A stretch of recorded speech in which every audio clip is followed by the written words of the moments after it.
The power of kindness. That's the strapline of a Red Cross campaign that reflects what life has been like in lockdown.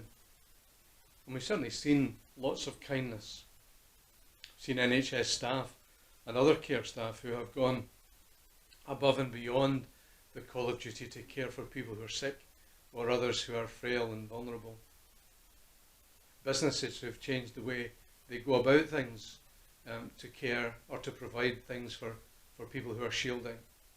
Football clubs who've used their resources to make meals for people who need them. We have done shopping for people who need shopping and have not been able to do it for themselves. We've cared for our neighbours, we've looked after people, and we've learned to be kind in ways that perhaps we hadn't done before, and that's been part of our experience of COVID-19.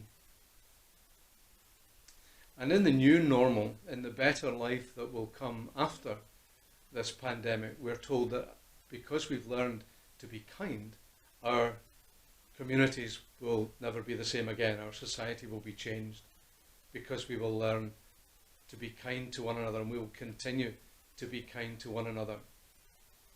And I certainly hope that's the case, because there are lots of people around in our communities who've not been able to grieve properly because for someone who they've loved who's died, because funerals have been restricted, or other people who have stored up the stresses and strains of life because they've no one to talk to or because their support systems are not there.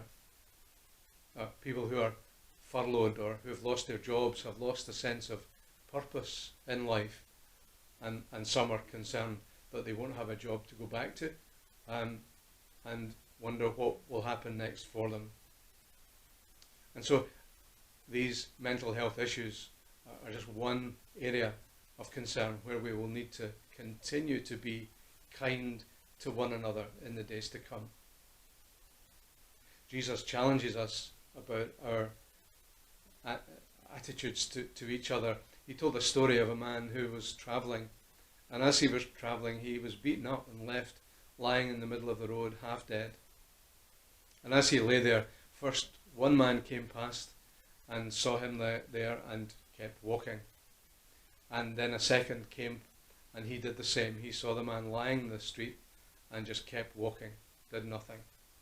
And in the story, as Jesus told it, it was the third person who came along, who stopped, who saw the man lying there and who was kind to him, who helped him, who took him to a place where he would be cared for even better, and he funded his care package and promised that he would pay more the next time he passed that way if that was what was needed. And so we are challenged to be kind to one another.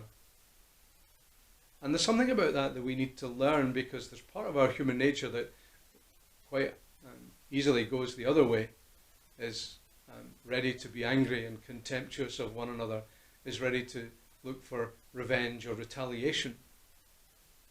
And so we need to learn to be kind to one another and to care for one another. But why? Why should we? What's our motivation? Well, Jesus would suggest that the best motivation we have is that we have been on the receiving end of kindness, so we should be kind. He would tell us that God has been kind to us, and so we should learn to be kind to one another. And perhaps that's the kind of motivation that keeps us being kind, keeps us going on being kind day after day, that will keep us being kind to one another even beyond the days of this pandemic. And then we really will discover the power of kindness.